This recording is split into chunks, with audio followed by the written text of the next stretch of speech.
Hello everyone, we are going to continue with final accounts or financial statements chapter. In the last video, we saw how to prepare trading account and solve some problems. In this video, we are going to solve some problems on profit and loss account. I have made a separate introduction video for profit and loss account in which I have explained the format and also I have given the bifurcation of direct and indirect expenses in a form of chart.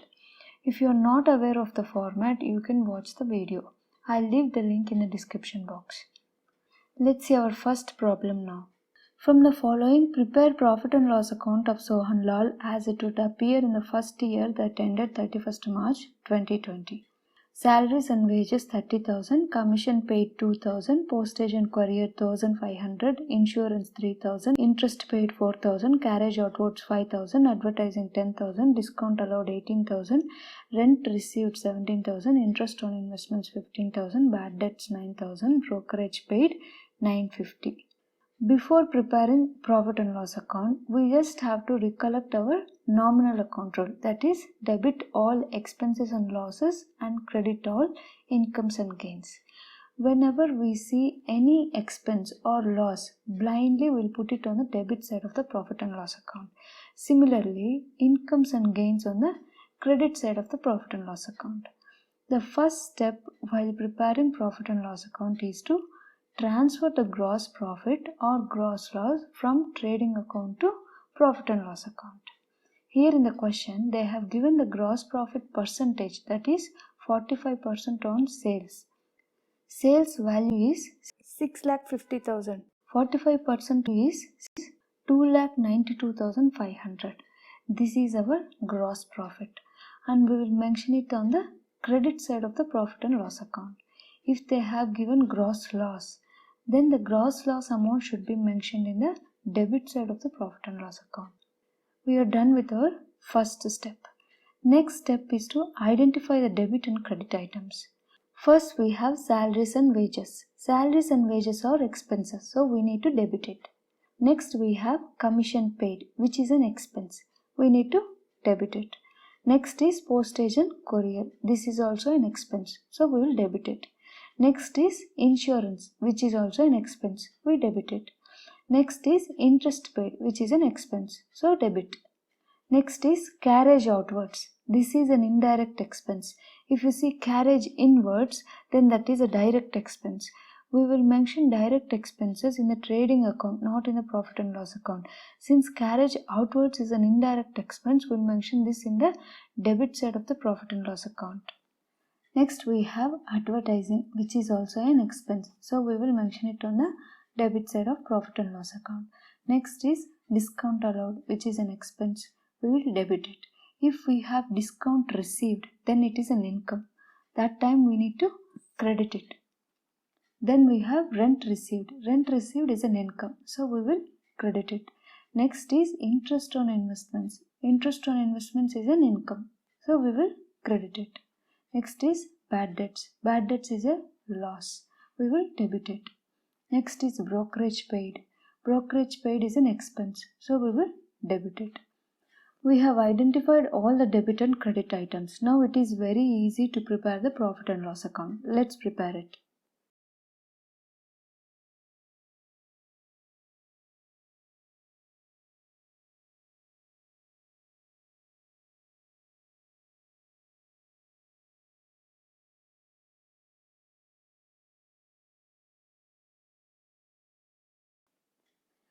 At the end, we will balance the amounts on both the sides.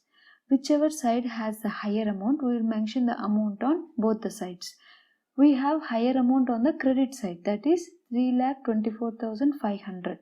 Now we will deduct the lesser amount that is there on the debit side from the credit total.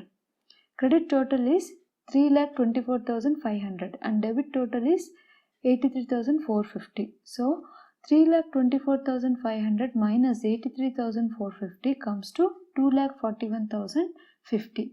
This is our net profit. Since the total on the credit side is greater than the total on the debit side, we are mentioning the difference amount, that is 2,41,050 on the debit side, and we will call it as net profit.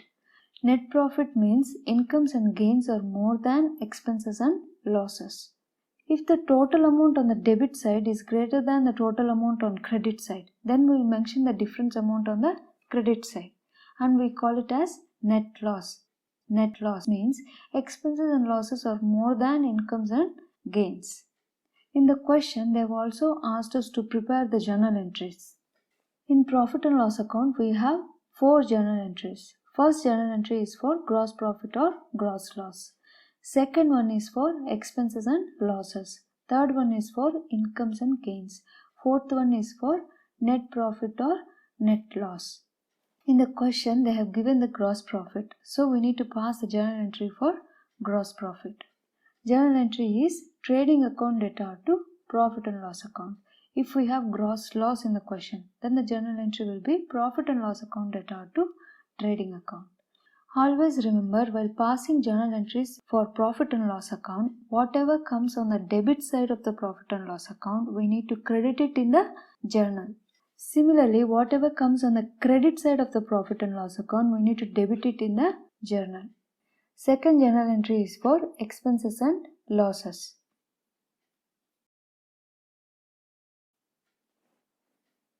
Third one is for incomes and gains.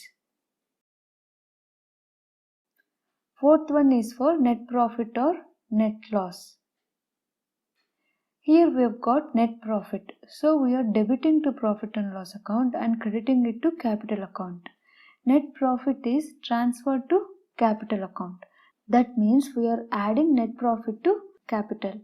In case we have net loss, then the entry is capital account data to profit and loss account. We need to deduct the net loss amount from the capital. This we will see while preparing balance sheet.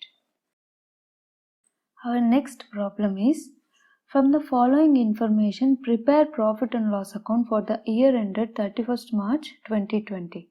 Gross profit is 1,20,000, rent is 5,000, salary is 35,000, commission paid 19,000, interest on loan 5,000, advertisement 8,000, interest received 8,000, discount allowed 2,000, discount received to 6,000, printing and stationery 4,000, legal charges 10,000, bad debts 2,000, loss by fire 6,000, depreciation 4,000, miscellaneous income 2,000.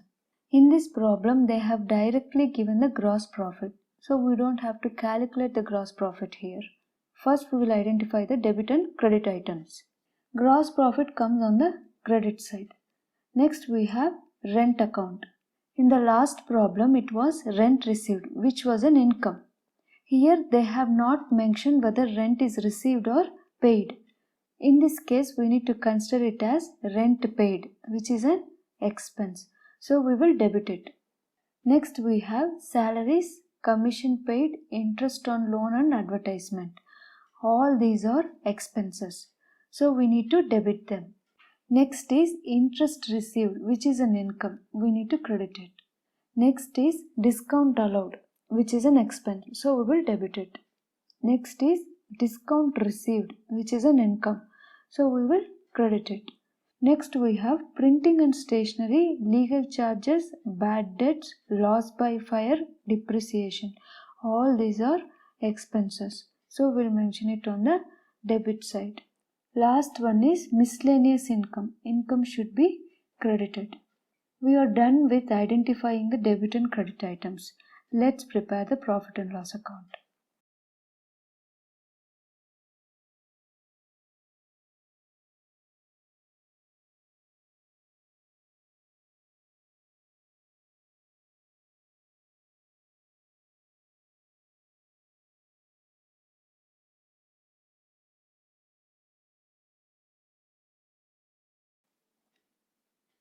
Here also we got net profit. Net profit is 36,000. Our next problem is, from the following figures calculate operating profit. In this problem, instead of asking net profit, he is asking us to calculate operating profit. First, let's see the formula for calculating operating profit. The formula to calculate operating profit is net profit plus non-operating expenses minus non-operating incomes. We'll use this formula when net profit is given in the problem. Or we can also write it in another way, that is gross profit minus operating expenses. We'll use this formula when gross profit is given in the problem. Let's understand what are operating expenses and non-operating expenses. In layman terms, expenses that are incurred or spent because of operating activities or business activities is called operating expenses. For example, I have a shop and I sell goods and services, and I have spent money on advertising my products. So this advertising expense is considered as operating expense. The expenses that are incurred and not related to operating expenses or business activities are called non-operating expenses. We'll take the same example. Last time I have spent money on advertising. Now I am spending money on donation or charity. Advertising expense is considered as an operating expense, whereas donation and charity is considered as non-operating expense, because these expenses are not related to business activities. So these expenses are considered as non-operating expenses. Let's see what are operating incomes and non-operating incomes. Income earned from operating activities is called operating income. For example, while buying raw materials for my shop, I got a discount from my supplier. This discount received is called operating income. Now, what is non-operating income?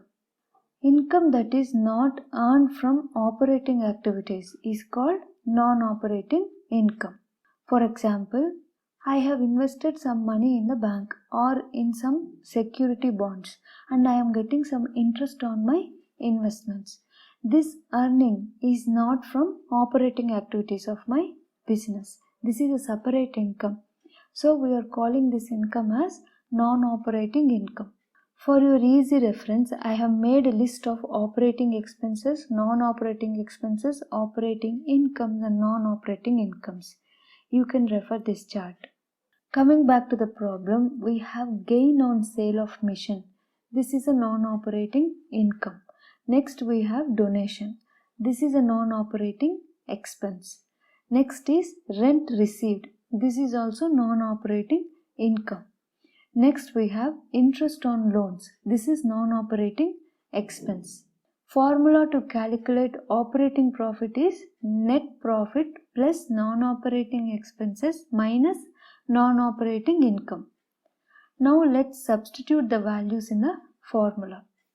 Net profit is 1 lakh. Non-operating expense is 22,000. That is donation plus interest on loans amount. Non-operating income is 25,000. That is rent received plus gain on sale of machine. So 1 lakh plus 22,000 minus 25,000 comes to 97,000. This is our operating profit. Hope you guys have understood the explanation. If you guys think that this video is helpful to you guys or useful in some or other way, please don't forget to click on the subscribe button. Also, don't hesitate to put your comments in the comment section below. Thanks a lot for watching this video.